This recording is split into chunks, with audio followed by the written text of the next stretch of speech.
So welcome to పల్లవిటి. ఈ రోజు ముఖ్యంగా స్టాక్ మార్కెట్ చూస్తే మార్నింగ్ అయితే ఫ్లాట్ గా స్టార్ట్ అయిన మార్కెట్ ఈరోజు క్లోజింగ్ మాత్రం పాజిటివ్ గా క్లోజ్ అయిపోయింది. ముఖ్యంగా గ్లోబల్ వైజ్ చూసుకుంటే అంటే లెబనాన్ సీజ్ ఫైర్ అయితే స్టార్ట్ అవడం జరిగింది. లెబనాన్ ఇజ్రాయెల్ మధ్యలో సీజ్ ఫైర్ ఒప్పందం అయితే కుదిరింది 10 డేస్ వరకు. అదొక న్యూస్ అయితే పాజిటివ్గానే వచ్చేసింది. తర్వాత ఓవరాల్గా ప్రజెంట్ అయితే యుద్ధం ఒక కొలిక్కి వచ్చే అవకాశం ఉంది, యుద్ధం క్లోజ్ అవుతుందనే వార్తలు కూడా మార్కెట్ని కొంచెం నడిపించాయి. ఓవరాల్గా క్లోజింగ్ మాత్రం మంచి పాజిటివ్నే ఉందని చెప్పాలి. నిఫ్టీ వచ్చేసి 24,353 దగ్గర క్లోజ్ అవడం జరిగింది. 156 పాయింట్లు పాజిటివ్నే ఉంది. తర్వాత సెన్సెక్స్ వచ్చేసి 78,493 దగ్గర క్లోజ్ అవ్వడం జరిగింది. 504 పాయింట్లు ప్లస్లోనే ఉంది. నిఫ్టీ 500 చూసుకున్న అంటే ఇంచుమించు 1% అయితే పెరిగింది. బ్యాంక్ నిఫ్టీ చూసుకుంటే ఇంచుమించు అది 0.85% పెరగడం జరిగింది. ఐటీలో చూసుకుంటే ఈరోజు మొత్తం ఓవరాల్గా అన్ని సెక్టార్లు ఈరోజు పాజిటివ్నే ట్రేడ్ అయిపోయినాయి. ఒక్క ఐటీ సెక్టార్ తప్ప మిగతా అన్ని సెక్టార్లు కూడా ఈరోజు పాజిటివ్ మూమెంటం ఇచ్చినాయని చెప్పాలి.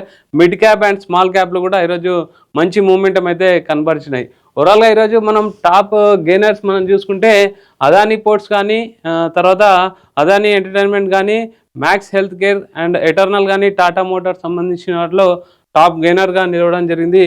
తర్వాత టాప్ లూజర్స్ చూసుకుంటే Eicher Motors, Maruti Suzuki, M&M, Bajaj Finance and HDFC bank top losers అనేది మనం చెప్పొచ్చు.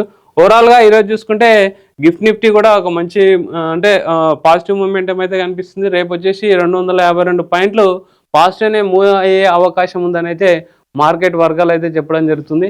తర్వాత రూపీ ప్రజెంట్ క్లోజ్ చూసుకుంటే compare to dollar rupee value వచ్చేసి 92.925 దగ్గర అయితే క్లోజ్ అవడం జరిగింది.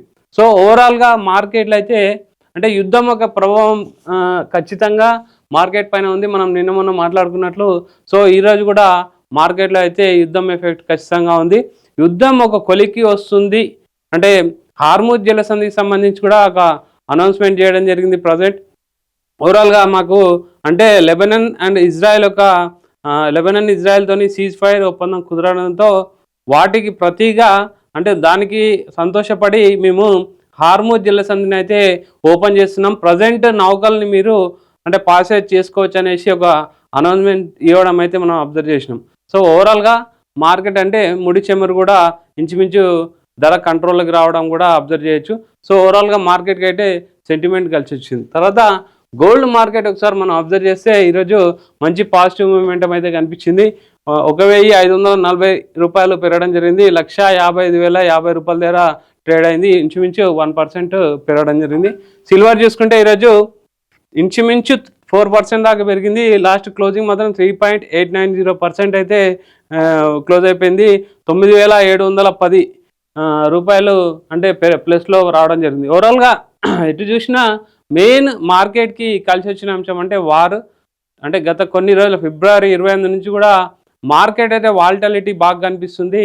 మెయిన్ క్లోజ్ అంటే ఈరోజు మంచి పాజిటివ్ మూమెంట్ ఇవ్వడం అండ్ వీక్లో లాస్ట్ ట్రేడింగ్ డే ఈరోజు కూడా మంచిగా కలిసి రావడం అనేది ఓవరాల్గా మార్కెట్కి అయితే మంచి సెంటిమెంట్ కలిసి వచ్చింది. సో మార్కెట్లు కూడా మంచి మూమెంట్ ఇచ్చాయని చెప్పొచ్చు.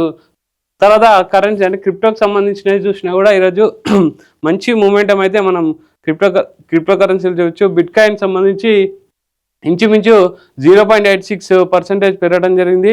$76,741 ప్రజెంట్ ట్రేడ్ అవుతుంది. ఎథీరియం చూసుకున్న 1.88% పెరిగింది లాస్ట్ 1 అవర్లో చూసుకుంటే. టీథర్ వచ్చేసి కూడా 0.01%, XRP కూడా 2.33%, BNB కూడా 1%, తర్వాత USDC కూడా ఇంచుమించు 0.01%. ఓవరాల్గా అన్ని బిట్ కాయిన్స్ మీరు అబ్జర్వ్ చేస్తే నిన్న మొన్న అన్ని నెగిటివ్లో ఉండే ఈరోజు క్రిప్టోకి సంబంధించినవి, కానీ ఈరోజు అన్ని పాజిటివ్లో ఉన్నాయి. ముఖ్యంగా అంటే యుద్ధం ఒక కొలిక్కి వస్తుంది అనేది అంటే సెకండ్ దఫా చర్చలు నడుస్తున్నాయి. యుద్ధం క్లోజ్ అయ్యే అవకాశాలే ఎక్కువ వాతావరణం కనపడుతుంది. అదొక ఎఫెక్ట్ అయితే క్రిప్టో మార్కెట్లో కూడా కనిపించడం అనేది కూడా మనం అబ్జర్వ్ చేయొచ్చు.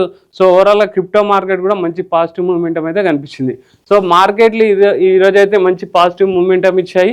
సో తర్వాత రేపు అంటే మళ్ళీ మండే రోజు ఏ విధంగా ఉంటుంది, సాటర్డే సండే ట్రంప్ ఏదైనా నిర్ణయం తీసుకుంటే కొత్తగా చెప్పలేం, కానీ మండే రోజు మాత్రం మంచి మూమెంటం ఇస్తాను. ఇంతకుముందు మనం గిఫ్ట్ నిఫ్టీ మాట్లాడుకున్నట్టు ఆల్రెడీ 254 పాయింట్స్ పాజిటివ్నే చూపిస్తుంది. ఆల్రెడీ మనం చూపించాం.